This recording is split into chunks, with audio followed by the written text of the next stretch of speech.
They call me Danny the Crapper. Not to my face, of course, at least not anymore, but I know that's what they're thinking. I can see it in their eyes when I walk into a room, in the way they shift uncomfortably in their seats, as if afraid I might lose control at any moment. It's been years since the incident, but some stains never wash out, no matter how hard you scrub. It happened during my senior year of high school. The big assembly where they announce the valedictorian and hand out academic awards. The auditorium was packed, students, teachers, parents, all crammed in like sardines. And there I was, front and center, about to receive the most likely to succeed award. Oh, the irony. I don't know if it was nerves or that sketchy burrito I had for lunch, but as I stood up to walk to the stage, it hit me. That unmistakable rumble, that urgent pressure. I froze, praying it would pass. But it didn't. In front of God and everyone, well, you can guess the rest. The smell hit first, then the horrified gasps, the stifled laughter that quickly turned to retching. I stood there, mortified, as the dark stain spread across the back of my khakis. Principal Hendricks tried to salvage the situation, ushering me off stage with a forced smile, but the damage was done. My life as I knew it was over. The next few years were a blur of therapy sessions, failed attempts to transfer schools, and eventually dropping out of college because I couldn't handle the whispers and stares. I became a recluse, taking odd jobs that required minimal human interaction. Anything to avoid being recognized as that guy who shit himself at graduation. But life has a way of pushing you out of your comfort zone, doesn't it? Even when your comfort zone is a self-imposed exile from society. That's how I found myself, at the ripe old age of 25, actually considering doing something that might put me in the public eye again, all because of a mysterious text message. The city is hiding something in the old industrial district. People are disappearing. If you want to make a difference, be at the corner of Rust and Main at midnight. Come alone. Now, any sane person would have deleted that message and gone about their day. But sanity and I parted ways a long time ago, right around the time I became a social pariah because of my faulty bowels. Plus, the thought of uncovering some big conspiracy, of doing something that might make people see me as more than just Danny the Crapper. It was too tempting to resist. So there I was, at the corner of Rust and Main, just before midnight. The industrial district was a ghost town, all shuttered factories and crumbling warehouses. The perfect place for the city to hide its dirty secrets. I wasn't alone for long. A beat-up van pulled up, and out piled a group of people I vaguely recognized from high school. Great. Just what I needed. A reunion with the people who witnessed my greatest humiliation. Danny? A tall guy with a scruffy beard approached me. It took me a moment to place him. Mike Thompson, former star quarterback. Holy shit, I didn't think you'd show. I tensed, waiting for the inevitable joke, the barely concealed smirk. But it never came. Mike just looked concerned. You got the text too, huh? About the disappearances? I nodded, not trusting myself to speak. The others gathered around. Sarah from the debate team, Chris who used to sell weed behind the gym, and a couple others whose names escaped me. None of them mentioned the incident. Maybe they'd forgotten, or maybe, just maybe, there were more important things to worry about. Mike filled us in as we made our way deeper into the industrial zone. People had been going missing from the homeless shelters and soup kitchens on the edge of the district. The police weren't investigating, claiming the homeless often moved on without notice. But Mike's sister, a social worker, knew better. These people had roots in the community, routines. They wouldn't just vanish without a trace. As we walked, I found myself relaxing slightly. It felt nice being part of something again. Even if that something was a potentially dangerous investigation into a citywide conspiracy. Beggars can't be choosers, right? We came to a stop in front of a nondescript warehouse. Unlike the buildings around it, this one showed signs of recent activity. Fresh tire tracks in the dirt, a faint hum of machinery from within. "This is it," Mike whispered. "My contact said they've seen vans coming and going at all hours. Whatever's going on, it's happening in there." Sarah produced a set of lockpicks. Apparently debate team skills weren't all she'd learned in school, and made quick work of the padlock on the side door. We slipped inside, flashlights casting eerie shadows on the walls. The interior was not what I expected. Instead of dusty crates or abandoned machinery, we found ourselves in what looked like a high-tech laboratory. Gleaming metal tables, complex-looking equipment, and row upon row of what appeared to be large, person-sized tanks filled with a cloudy liquid. "What the hell?" Chris muttered, voicing what we were all thinking. We spread out, examining the equipment with a mixture of curiosity and growing dread. I approached one of the tanks, wiping away some of the condensation on the glass. What I saw inside made my blood run cold. A face, human, but wrong somehow. The features were distorted, the skin an unnatural grayish hue.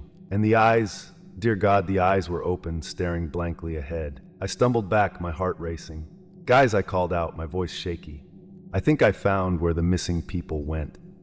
The others gathered around, their faces a mix of horror and disbelief as they peered into the tanks. Each one contained a person, or what used to be a person. Some were more heavily mutated than others, limbs elongated or extra appendages sprouting from their torsos. "We need to call the police," Sarah said, fumbling for her phone. "Somebody, this is beyond anything we could have imagined." But before she could dial, a loud alarm blared through the facility. Red lights began flashing, and the sound of heavy boots echoed from somewhere nearby. "Intruder alert," a mechanical voice announced over hidden speakers. "Security personnel to the main lab. Contain and detain." Panic set in. We scattered, looking for a way out. But the door we'd come in through was already blocked by armed guards in hazmat suits. We were trapped. As the guards closed in, herding us into a corner, I felt that old, familiar sensation in my gut. That rumble, that pressure. "No, not now. Not again." One of the guards, apparently the leader, stepped forward. His face was hidden behind a reflective visor, but his voice was cold and matter-of-fact. "You shouldn't have come here. No one who sees this place can ever leave. But don't worry. You'll be contributing to the advancement of human evolution, whether you want to or not." And that's when it happened. Again, the fear, the stress, the sheer insanity of the situation, it was too much for my traitorous bowels to handle. Right there, in front of my high school acquaintances and a bunch of armed guards, history repeated itself. The smell hit first, just like before. But this time, instead of horrified gasps and laughter, something else happened. The guards recoiled, their professional demeanor cracking. And in that moment of confusion, Mike saw an opportunity. He charged forward, tackling the lead guard. The others joined in, and suddenly it was chaos. Fists flying, people shouting, alarms still blaring. And me? I just stood there, a mess in more ways than one, as the battle raged around me. I'd love to say I found my courage, that I joined the fight and became a hero.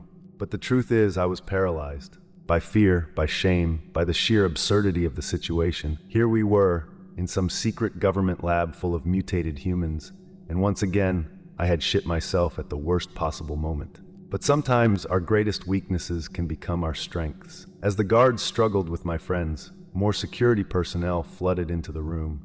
We were outnumbered, outgunned. It seemed hopeless. And then, one of the new arrivals got a whiff of the situation.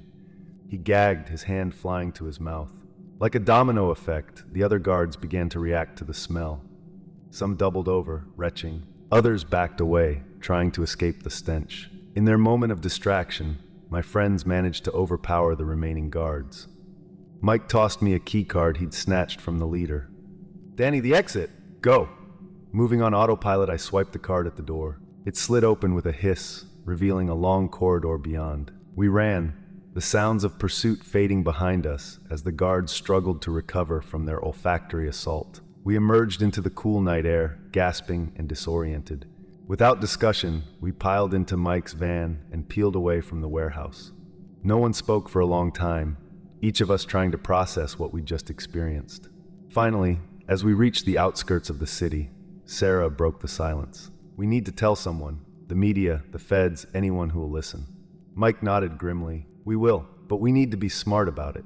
Those people, whoever they are, they've got connections. We need proof." "I got pictures," Chris piped up, holding up his phone. "Not great quality, but it's something." As they discussed next steps, I sat in silence, still in shock. Not just from the horrors we'd witnessed in that lab, but from what had happened after. For years I'd been defined by that one mortifying moment of lost control. It had ruined my life, made me a pariah, and now, ironically, it might have saved us all. Mike caught my eye in the rearview mirror. "Hey, Danny," he said, a hint of a smile on his face. "I know this is gonna sound weird, but thanks. If you hadn't, we might not have made it out of there." The others murmured in agreement.